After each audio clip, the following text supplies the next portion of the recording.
Bonsoir. L'incivisme sur les routes fait de nombreuses victimes dans notre pays. Quelle solution contre ce fléau? Quelles sont les mesures prises par les autorités pour juguler ce mal? On en parle en tout début d'émission. À quel moment parle-t-on d'abus de confiance? Que dit la loi à ce propos? Eh bien, on le saura tout à l'heure en compagnie de Mélissa Djedje. Et ce soir, il sera question de néphrologie pédiatrique. Notre invité du talk est le professeur Las Maguilao, est le chef de service de pédiatrie et néonatologie.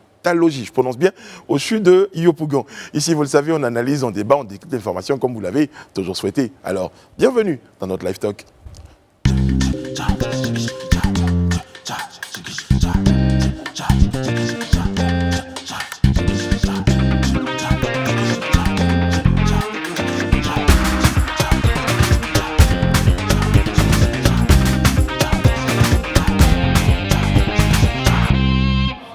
Oyez, bonsoir à vous qui nous rejoignez sur Live TV. Si vous êtes là depuis le tout début, merci d'être aussi fidèles. Bon, petit exercice pour ma team avant de commencer cette émission. Néonatologie. Nouveau-né. Le service... Non, pour prononciation. Néonatologie. Néonatologie. Ça a failli. J'ai bien dit néonatologie. Ah, ben voilà, c'est ça. Je suis en train de Donc, je regardais s'il n'y avait que moi qui butais sur le mot. Voilà, c'est ça. Voilà, naissance, Serge l'a pas fait, hein. nouveau-né. Non, je sais, il va réussir. Il fait de la radio aussi, donc du coup, ça se prononce comme ça. Vas-y quand même. Ah oui. Après, quand vous allez revoir la rédivision de l'émission, il faut regarder comment ils sont en train de faire la bouche. On va le faire en ralenti aussi sur les réseaux sociaux. Ouais, on sait jamais, ça peut être un petit exercice. Bon. En tout cas, on aura l'information, on aura la définition, on en connaîtra les tenants et les aboutissants tout à l'heure en compagnie de notre invité. La petite info avec Ryan Assi. Eh bien, pour ce soir, on va parler de la culture du selfie qui peut parfois mettre en danger la vie humaine. Et c'est avec justement cette situation qui s'est passée sur l'île de Java, donc en Indonésie. C'est en fait des touristes qui faisaient une balade sur un bateau et donc 20 de ces touristes ont décidé de faire un selfie. Et ils se sont tous mis en fait sur le côté droit du bateau, ce qui a créé un déséquilibre et on va dire une surcharge donc de ce côté du bateau. De ce côté du bateau. Et donc malheureusement, ce bateau s'est renversé. Un bilan qui n'est pas aussi drôle quand même, hein. C'est 11 personnes qui ont été secourues, mais encore 2 qui sont portées disparues. Voilà. Donc l'idée ici, c'est de vraiment attirer l'attention sur la culture du selfie qui parfois dépasse un peu les limites. On sait parfois qu'aujourd'hui, quand on voit des drames, même sur la route, quand on voit des petits malheurs arriver, on a plus le réflexe de vouloir filmer pour mettre sur les réseaux sociaux, de vouloir se prendre un selfie à côté, par exemple, d'un drame pour montrer qu'on était sur les lieux de l'incident. Mais parfois, ça peut coûter la vie. Dans ce cas, surtout, ça montre qu'en fait, avec le selfie, on veut tellement montrer qu'on est présent sur place à l'instant précis pour marquer, en tout cas, sa présence, qu'on oublie soit les consignes de sécurité. Tout à fait. Parce qu'on peut être au bord d'une falaise, on veut montrer qu'effectivement, on est au bord de la falaise, donc on se prend en selfie. Oui. Et finalement, on se retrouve à chuter à des cas comme ça qui sont arrivés. Oui. Ou bien, on peut se retrouver à côté d'un animal qui est peut-être à 10 mètres de nous.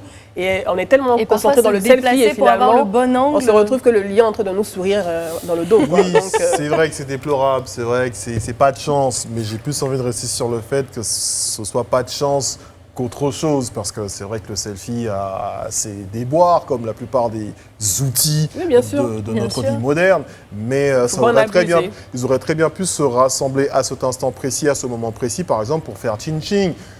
Pour trinquer, je veux dire, bon, c'est arrivé sur le selfie, d'accord, mais on va pas tirer la sonnette d'alarme non plus, attention, trinquer sur le côté droit du bateau. Si on veut trinquer, la plupart des personnes sont de ce côté-là, on se regroupe et on fait, voilà, je pense que c'est l'euphorie du moment. Oui, bon, justement, j'arbitre en disant, bon, écoutez, ça arrive, qu'on fasse ching-ching de tous d'un côté du bateau ou de l'autre pour faire des selfies. Mais en tout cas, Rana, elle a décidé aujourd'hui, avec le cas précis du selfie, d'attirer l'attention sur ce qu'on fait. Moi, j'ai été victime d'un accident et justement, le monsieur qui vient sur le lieu de l'accident, plutôt que de me secourir, effectivement, il a pris son téléphone et il cherchait à faire un selfie avec moi. Première possibilité. Deuxième possibilité, aujourd'hui, je faisais laver la voiture et il y a un groupe de jeunes qui s'est approché de moi pour dire qu'ils voulaient faire un selfie. Je dis non, mais je ne suis pas dans le contexte. Si, mon vieux, on fait un selfie. Voilà, ça, c'est très intrusif. Ça, je le dis aussi souvent. Et puis on termine avec rapidement une information de sécurité, vous en parliez, c'est important les consignes de sécurité, le respect des consignes de sécurité, on leur a certainement dit, pour les questions d'équilibre, il faut éviter de se mettre trop près. Tous du même côté, oui. À bâbord ou à tribord, en tout cas pas trop près du bord, il y a eu ce problème-là, et ça se passe même avec les avions. Oui. Moi j'ai vu justement que des avions se sont retournés parce que la charge qui avait été disposé à l'arrière de l'avion était supérieur à ce que les consignes avaient demandé. Et donc l'avion, malheureusement, c'est... Donc faisons attention. Merci beaucoup, Rihanna Sy. Trop de selfie, tue le selfie. Ah, pas mal. On en fait un. Allez, on passe au live actuel.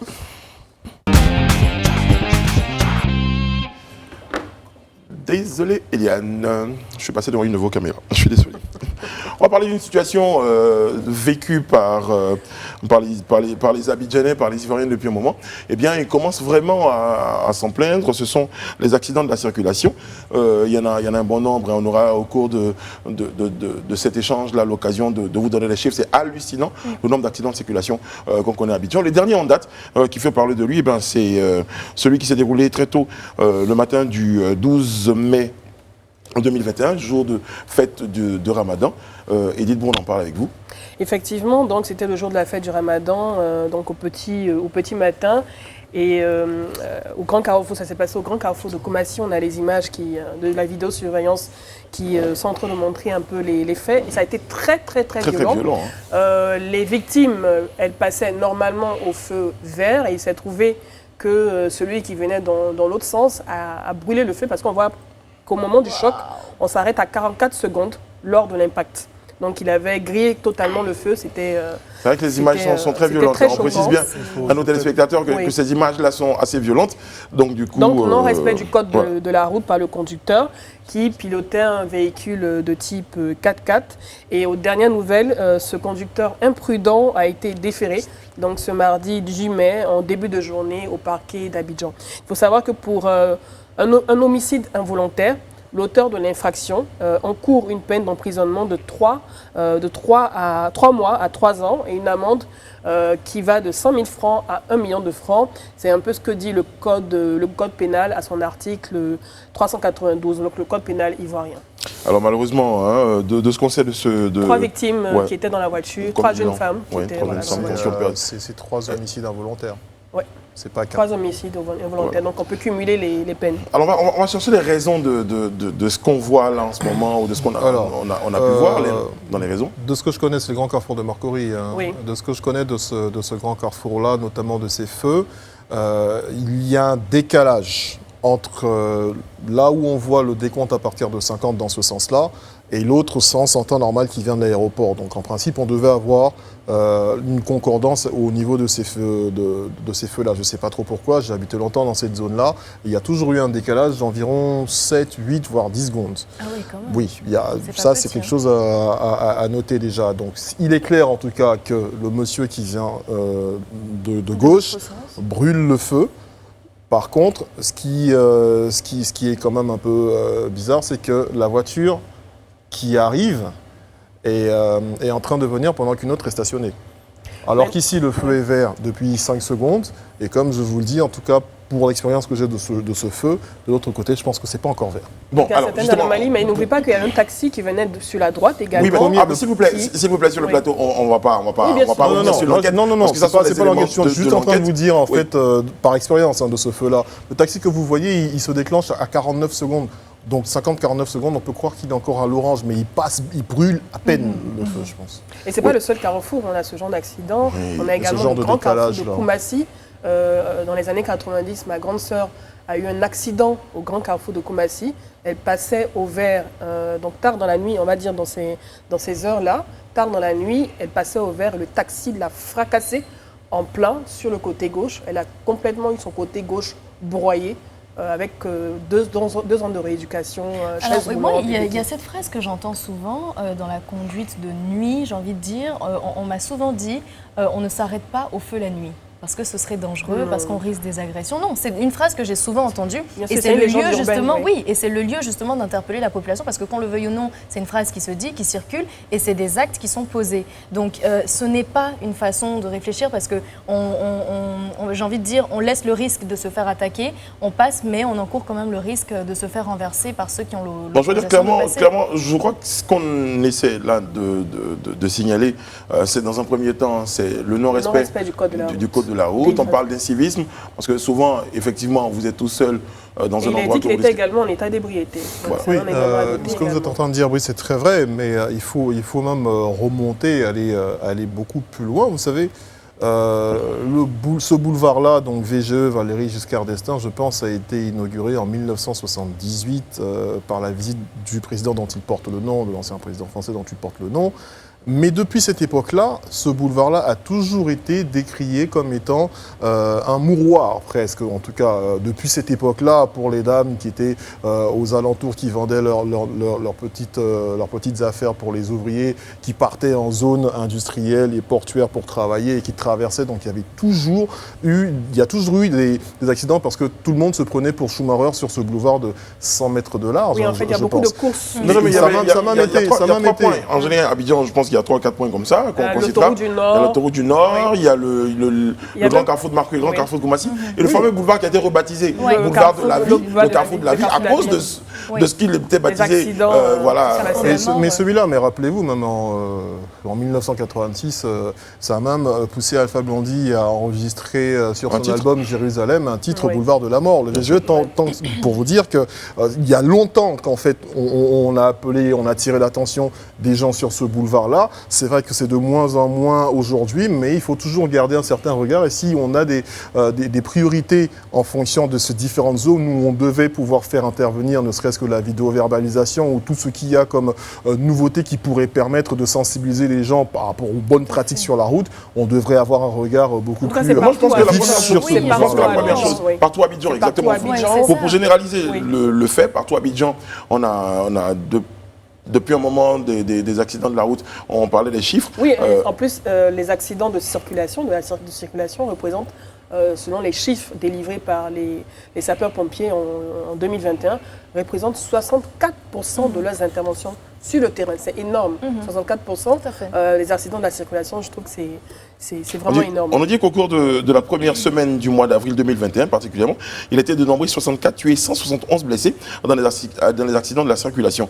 Et les donc, 34 décès qui ont été constatés, 88% de ces victimes en fait sont dues à des accidents de la En tout cas, circulation. c'est énorme. Et puis, D'accord. c'est vrai que depuis quelque temps, justement, quelles qu'en soient les circonstances et quelles que soient justement les raisons qu'on pourra en trouver, il y a énormément d'accidents dans la ville d'Abidjan. Et c'est le lieu d'appeler justement la au vigilance, civisme, au respect au respect du Alors, code de la je m'apprête à le route. dire. Donc, en termes C'est de ça. propositions et de solutions, la première chose, c'est de la sensibilisation déjà.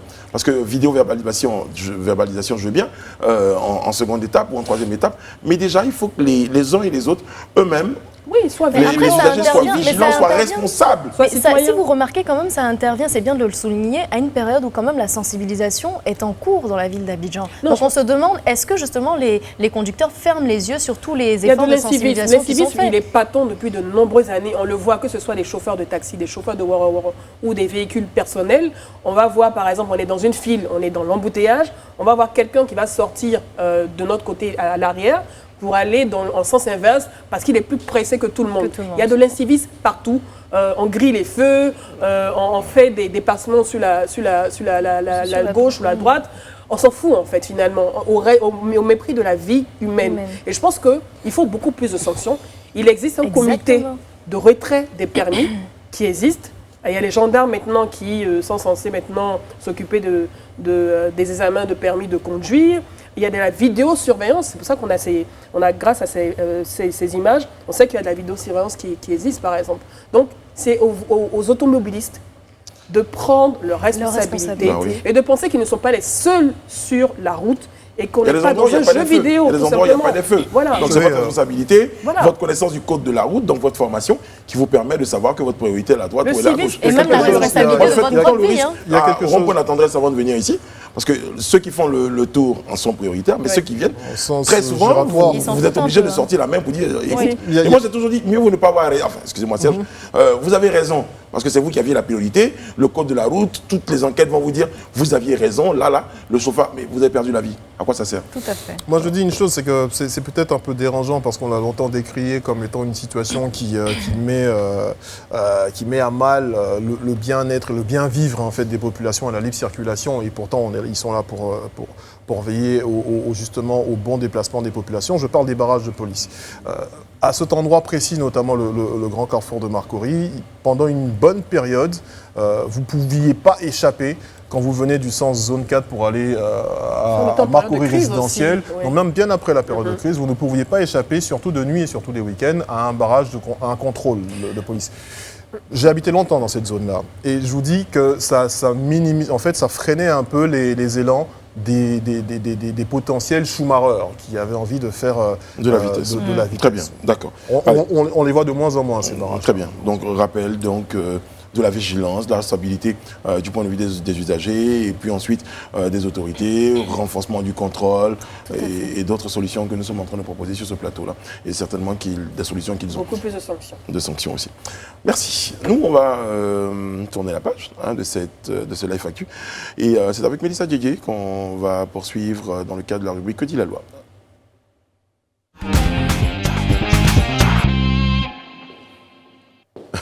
Mélissa qui nous rejoint, comme tous les mardis. Cette fois-ci... Non, mais c'est parce que j'aurais très bien pu, hein, mais la réalisatrice m'aurait fait une guerre. Tous les prétextes sont bons. Non, mais la réalisatrice m'aurait fait la guerre si j'étais passé devant une caméra. Bien sûr, on n'en doute pas. Bonsoir Mélissa, comment allez-vous? On vous retrouve avec toujours beaucoup de plaisir tous les mardis pour notre Que dit la loi. D'ailleurs, de plus en plus apprécié par nos téléspectateurs. Donc, je vous profite pour vous transmettre des compliments de la part de téléspectateurs que j'ai rencontrés. Ils l'ont trouvé très jolie, très intelligente, très pointueuse, très pertinente. Génial. Voilà. Aujourd'hui, on parle d'abus de confiance.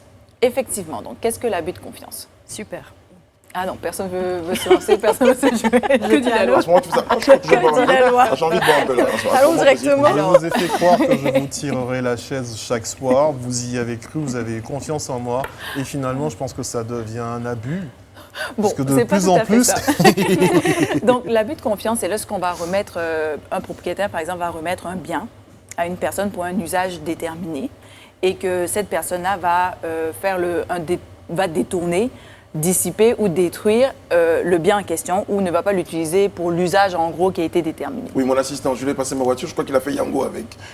Par exemple, là, on pourrait être dans un cas d'abus de confiance. Parce que, en gros, l'abus de confiance, c'est qu'on remet volontairement le bien pour un usage précis. Donc, par exemple, là, peut-être aller faire ses courses ou aller chercher ses enfants, par exemple. Compte sur le bon sens de et là, l'autre, donc on est en confiance, on a un rapport de confiance et cette personne-là va utiliser le bien, non pas pour ce qui avait été convenu, mais pour autre chose. Elle va détourner l'usage du bien. Par exemple. Ou refuser ou se l'approprier, parce qu'on pourrait être dans des cas, par exemple, d'appropriation. Donc, je ne sais pas, disons que... Mais je pars en vacances, par exemple, je laisse Vous ma laissez maison. votre maison, ça arrive à souvent. quelqu'un. Très bon exemple. Et finalement, il l'utilise pour faire un Airbnb, par exemple. Voilà, disons. Donc là, on est clairement dans un cas d'abus de confiance.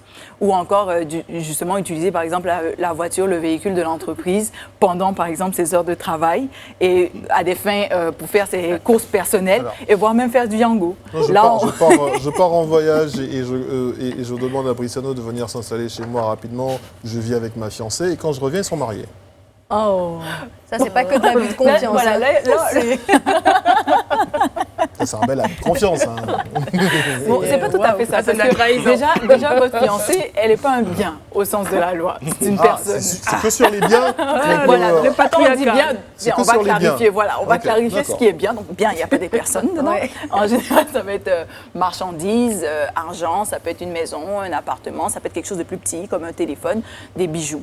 Ça peut être tout et n'importe quoi. Par contre, il faut faire attention, il faut pas, quand même dans l'abus de confiance, il y a des distinctions. Par exemple, l'abus de confiance, c'est pas de l'escroquerie ou de la fraude. Donc, par exemple, la différence, c'est que par exemple, dans l'abus de confiance, j'ai remis le bien. Donc, la personne avait le droit d'avoir ce bien-là à un moment donné, mais l'utilise contre ce qu'on avait dit ou éventuellement refuse de me le remettre. Tandis que dans la fraude, ça va être dès le départ. C'est que la personne n'avait même pas le droit. Il fait croire qu'il avait le droit, par exemple, d'être en possession de ce bien. Donc, si je donne un exemple, par exemple, je fais une procuration à mon homme de main, par exemple, pour qu'il aille retirer de l'argent pour payer la scolarité de mes enfants. Là, par exemple, et qui décide, une fois qu'il a l'argent, par exemple, de payer la scolarité de ses enfants à lui. Là, par exemple, on pourrait être dans un cas d'abus de confiance parce que dans la question, il avait le droit jusqu'à un point, mais il n'a pas utilisé. Non seulement ma procuration, il avait le droit de l'utiliser, il a eu la somme d'argent. L'escroquerie. L'escroquerie, par exemple, il va déjà avoir une fausse procuration. C'est que lui-même va falsifier, par exemple, la procuration. Donc, il n'avait déjà pas le droit d'avoir cette procuration. Donc, il n'avait pas le droit de retirer de l'argent. Donc, il n'avait pas le droit d'être en possession de cet argent.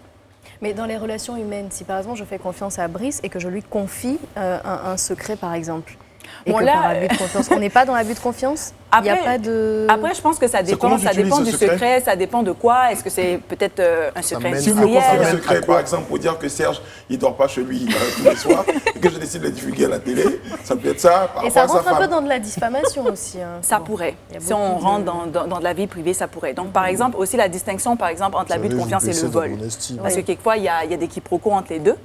On confond les deux, mais ce n'est pas tout à fait pareil. Donc, disons, oui. Allez-y. Alors, c'est à ce moment qu'on se pose cette question. Lorsqu'on sent qu'on est face à une situation semblable, en tout cas, on imagine être un abus de confiance, vers qui on se tourne? Qu'est-ce qu'on fait? Mais là, on est encore dans du pénal. Hein. Donc, c'est toujours la même chose. C'est qu'il faut, on peut aller porter plainte à la police ou à la gendarmerie. Donc là, dans ce cas-là, la police va prendre la plainte, etc. Et normalement, en droit, de toute façon, c'est une question de preuve. Hein. Donc, c'est bien beau d'alléguer qu'on a été victime d'abus de confiance, mais c'est une autre chose de pouvoir le prouver.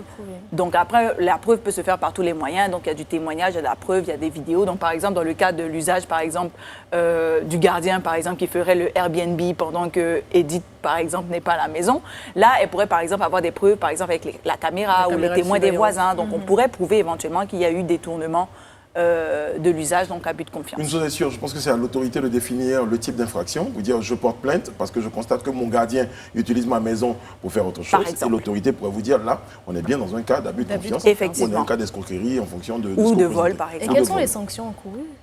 Les sanctions encourues, donc si la personne est reconnue coupable d'abus de confiance, elle encourt entre 1 an à 5 ans de prison. C'est ferme? Et entre 300... C'est ferme? 1 an à 5 ans de prison. Ferme. Et 300 à 3 millions d'amendes. Merci beaucoup, Mélissa. On vous retrouve mardi prochain pour un autre point. Ça a été un vrai bonheur de vous recevoir. Nous marquons une courte pause. Première partie de l'émission, on va recevoir notre invité. À tout de suite. Nous sommes maintenant en compagnie du professeur Last Gilaouel, chef du service pédiatrie et néonatologie ou natologie au CHU de Yopougon. Bonsoir, professeur. Bonsoir. On est très, très heureux, même honoré de vous avoir sur ce plateau. Merci. Parce que vous faites partie d'une de nos fiertés en Côte d'Ivoire et dans toute l'Afrique, j'ai même envie de dire finalement dans le monde entier. Et de vous avoir sur ce plateau-là, c'est un vrai bonheur. Merci d'accepter d'être sur ce plateau. On parlait de néphrologie tout à l'heure. Pour nos téléspectateurs, qu'est-ce que c'est? La néphrologie, c'est la spécialité qui s'occupe particulièrement du rein, donc tout l'appareil urinaire, depuis les reins, les urétères, la vessie et l'urètre. D'accord. Chez l'être humain, ou spécialement, parce que là j'ai vu également que vous êtes chef du service pédiatrie, est-ce que c'est spécifiquement chez l'enfant ou c'est chez tout être humain que cette science-là intervient? Chez tout l'être humain. La néphrologie, c'est l'appareil, comme on dit, le néphron, c'est le rein. Chez l'adulte, chez l'enfant, chez les femmes. Il va sans dire que chez l'enfant, c'est beaucoup plus compliqué, j'ai envie de dire, à déceler. C'est un peu plus rare quand même qu'il y ait des affections au niveau des reins. Ah non, pas du tout. Pas du tout. Les affections rénales sont très fréquentes chez l'enfant, plus qu'on ne le croit. Et on a des enfants qui sont insuffisants rénaux chroniques et qui ont besoin de dialyse. Et quel est l'état des lieux de ces cas en Côte d'Ivoire? Est-ce qu'on a énormément de cas? Quel est l'état des lieux, les chiffres? Donc je ne peux pas vous dire qu'on a énormément de cas, parce que l'activité de néphrologie pédiatrique est essentiellement ambulatoire. Sur à peu près 2885 enfants vus dans les 5 dernières années, on a eu seulement 135 hospitalisations et à peu près 10% d'insuffisance rénale chronique qui ont besoin de dialyse à vie. Parce qu'on n'a pas de possibilité de greffe rénale en Côte d'Ivoire pour le moment. Et parlons de dialyse. Pour les enfants qui sont insuffisants rénaux, on sait que la séance, vous me corrigerez si je me trompe, la séance coûte environ 80 000 francs en raison de 3 séances par semaine. Comment les parents s'en sortent? Et combien de dialyses, comment ils s'en sortent? Bon, je pourrais dire que les enfants, on a des insuffisants rénaux aigus. L'insuffisant rénal aigu a besoin d'à peu près 6 séances pour attraper le rein. Donc après ces 6 séances, il est déclaré complètement guéri et il n'y a pas de problème. Pour ceux qui sont en insuffisance rénale chronique, effectivement, c'est 3 séances par semaine. Ça nous fait 12 séances par mois. Wow. Le chiffre, ça fait 12 millions par an. Alors, les parents sont démunis et nous nous attelons à gérer tout ça grâce aux dons qui sont faits à l'unité. Alors docteur, vous avez dit quelque chose d'important qui est peut-être passé un peu inaperçu. Tout à l'heure, on a dit à vie, mais pour rattraper le rein. Ça veut dire qu'il y a une possibilité qu'on rattrape le rein, que ces enfants soient guéris. Toutes les insuffisances rénales aiguës, si elles sont prises en charge correctement et précocement, sont guérissables en tout cas. Ça m'amène à poser la question, docteur, de savoir, surtout pour les enfants, après vous nous direz peut-être également pour les grands, je suis parent, j'ai un enfant, quels sont les signes qui doivent m'amener à vous l'envoyer, justement, qui doivent m'amener à m'inquiéter par rapport à une insuffisance rénale? Comment est-ce que je détecte ça au niveau des parents? Est-ce qu'il y a un moyen pour eux de pouvoir prévenir précocement? Je ne dirais pas les signes d'insuffisance rénale, mais je dirais plutôt des signes urinaires qui doivent vous faire consulter pour éviter d'arriver au stade de l'insuffisance rénale aiguë ou chronique. Donc, généralement, l'enfant gonfle, il a des œdèmes. Donc, un enfant qui grossit anormalement, il faut s'inquiéter, il faut consulter.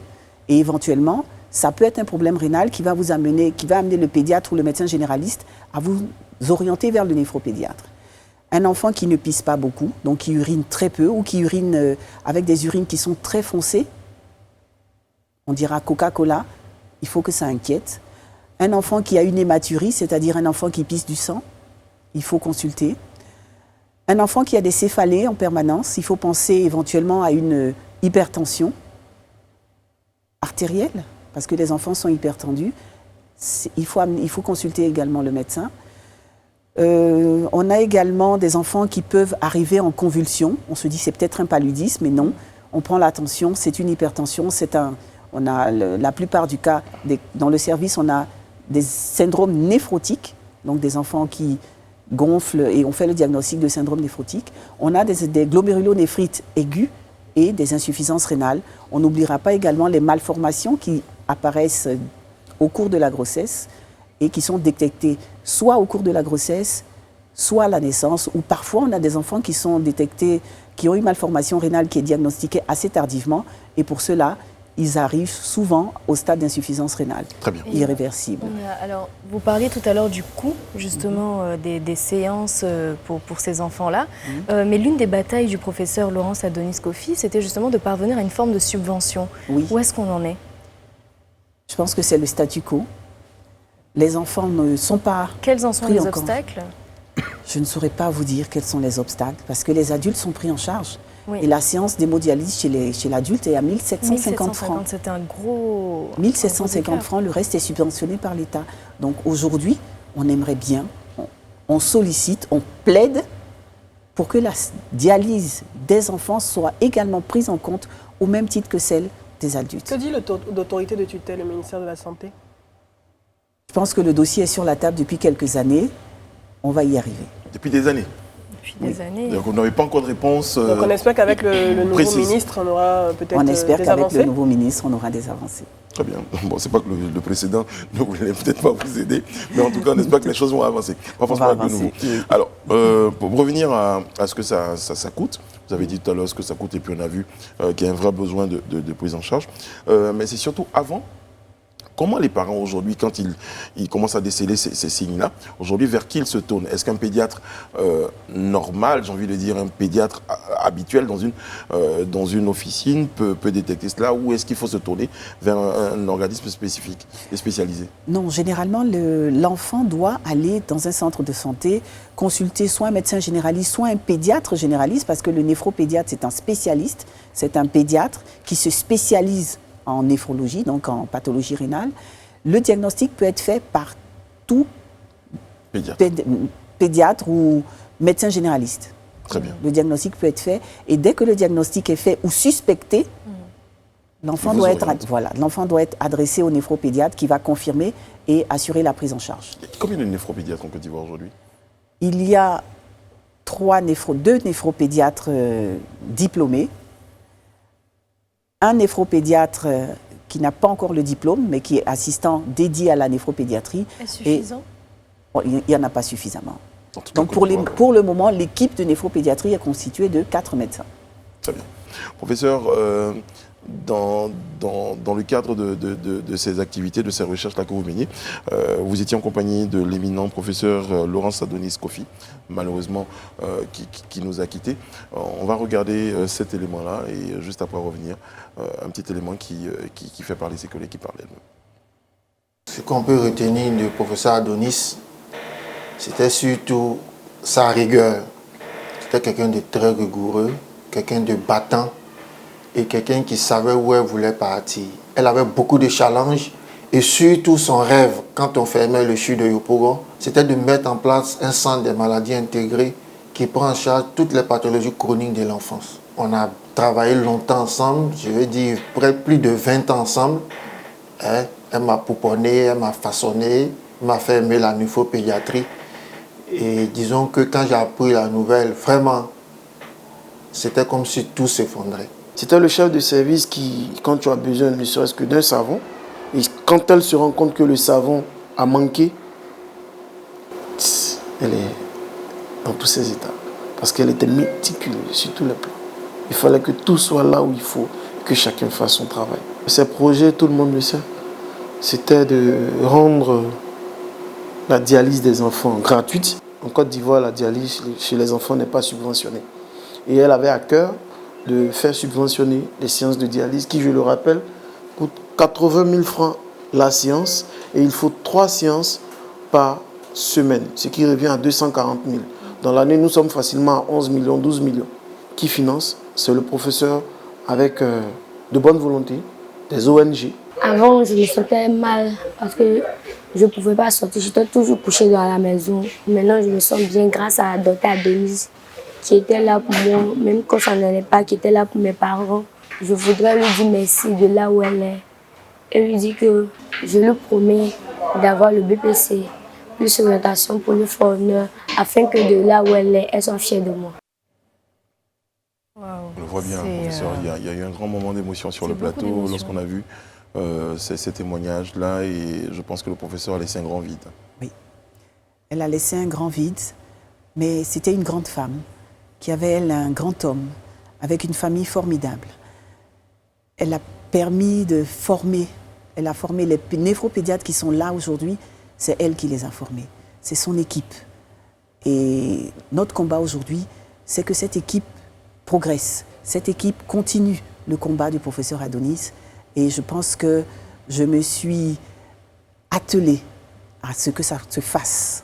Très bien. Justement, au nombre des projets, on vient de l'entendre, il y a celui de la création du centre intégré, centre des maladies intégrées qui prendrait en compte toutes les pathologies chroniques liées à l'enfance. Oui. Aujourd'hui, l'état des lieux par rapport à ce projet-là, on avance un tout petit peu. Le projet était un projet qu'elle avait déjà finalisé, mais je ne peux pas vous dire aujourd'hui à quel niveau il est, parce qu'il manque les hommes.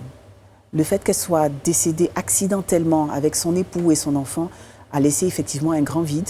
Donc il faut absolument qu'on se réorganise avant que ce projet puisse prendre forme, effectivement. Alors, ma question est de savoir, parce que quand on écoute justement ce mini-reportage, on se rend compte que c'est une femme qui donnait tout ce qu'elle avait justement pour sauver la vie de plus d'un enfant. Aujourd'hui, qu'est-ce qui est mis en place pour poursuivre ces engagements? Le centre continue. Le centre continue, les enfants continuent d'être dialysés, les consultations continuent. Donc, sur le plan des soins, là, on a une continuité qui est assurée. Le projet, je ne peux pas vous dire aujourd'hui si le projet peut naître rapidement, tout simplement parce qu'il faut les hommes. Donc, on est en train de préparer, on est en train de former, de manière à ce que lorsqu'on aura les hommes qu'il faut, on pourra commencer ce projet. Alors, justement, depuis novembre 2019, le service pédiatrique a été délocalisé à l'Institut national de santé publique à Djamé, du fait de la réhabilitation du CHU de Yopougon. Comment s'est faite l'organisation pour assurer donc efficacement la continuité au niveau des services dans ces nouveaux locaux? Et puis, est-ce que les parents ne vous expriment pas certaines difficultés? Non, je pense que la délocalisation a été très bien menée. Directement du CHU de Yopougon, le local où le service est actuellement a été réhabilité. Donc, dès que le CHU a fermé, l'unité de néphrologie pédiatrique a immédiatement ouvert à l'INSP d'Adjamé. Donc, il n'y a pas eu de rupture dans les soins des enfants. Il n'y a pas... Et de combien de machines dispose Le centre, l'unité a 2 machines de dialyse. 2 machines de dialyse. Deux machines de dialyse. Est-ce que c'est suffisant pour prendre en charge les enfants? Pour le moment, on s'en contente. Ok. Très bien. Est-ce que, en rapport avec la disparition de Madame le professeur Adonis, est-ce qu'il y a Kofi, est-ce qu'il y a une célébration, il y a une commémoration? Oui. Quelque chose est prévu? Le 23 mai, ce sera 1 an de décès. Donc le samedi 22 mai, on a une journée porte ouverte à l'unité de néphrologie pédiatrique. Donc au cours de cette journée, on va donner les chiffres, montrer ce qui se passe actuellement dans le service, montrer qu'il y a une continuité dans les soins et puis aussi ouvrir de manière à ce que les gens, les parents de malades, parce qu'avec la fermeture du CHU du Yopougon, les gens étaient un peu perdus, il n'y a pas eu vraiment de communication, il y a eu le décès très rapidement après. Donc c'est l'occasion de communiquer sur ce centre, sur ses activités, sur ses perspectives, et puis aussi faire un clin d'œil à tous nos donateurs, à tous nos sponsors qui permettent que ce centre continue de vivre.